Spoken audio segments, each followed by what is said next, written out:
We've been married 55 years. We were high school sweethearts, and we are best friends, have always been, and she was here.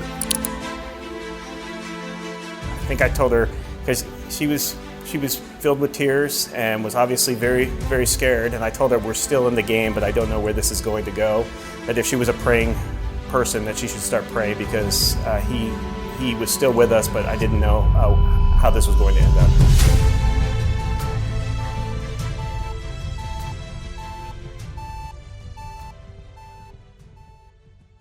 Like many days, my STEMI pager went off, alerting me that there was a heart attack.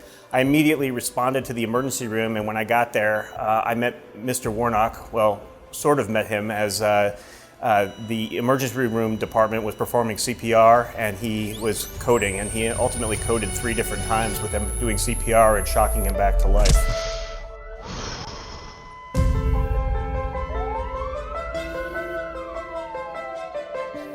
It was a Saturday morning, and we were at church. Mr. Warnock was doing a funeral. He's a pastor at a local church. Coming down from the sanctuary area to my office, my chest began to hurt a little bit. Went back to his office, and his wife saw that he was in distress. The more I sat in my office waiting for the pain to pass, the more I realized this was getting worse and not better. The pain in the center of the chest was really pretty difficult. So Debbie called 911. I don't remember a lot about that conversation. EMS team responded immediately. They recognized that this could represent a heart attack. They performed an ECG in the field, and they were the ones that actually initiated the STEMI alert, saving a lot of time. So our team was already moving, already preparing the lab, even before Mr. Warnock arrived.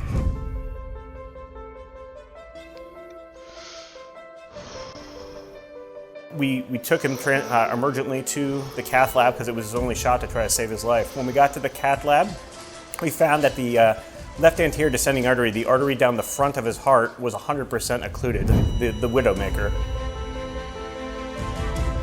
And we were able to open it up with a stent. We did have to support him the whole time using advanced equipment, including a balloon pump, because he was very unstable throughout the case.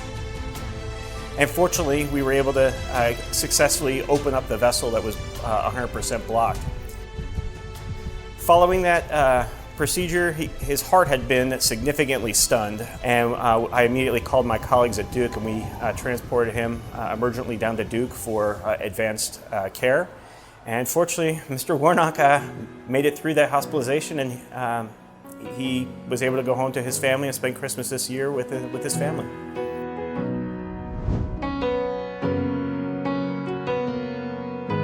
Were it not for Sovah being here, Dr. Zagol, his team, who came back in to take care of me even after they were off of their shift, I would not be here.